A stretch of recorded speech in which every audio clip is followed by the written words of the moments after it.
By the age of 4, an individual has developed half of his intellectual capacity as an adult. So in other words, what one can increase by the age of 4, that means you've increased the adult intellectual capacity by so much more.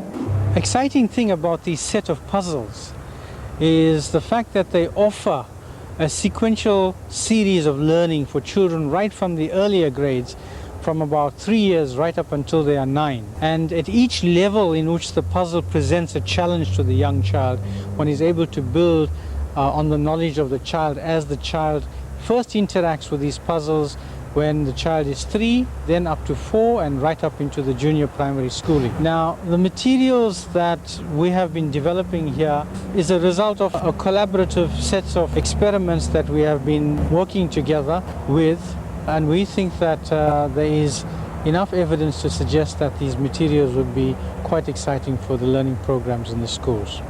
Early reader builds up understanding, which he internalizes, and he seems to be mature for his age at an early age. In other words, he has an understanding of life and the world around us beyond his years, which is, I think, the best equipment you can give a child.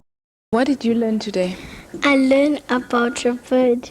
Think this is going to help you with your schoolwork? Yes, it's very much, and it's going to help me with when we are writing exam.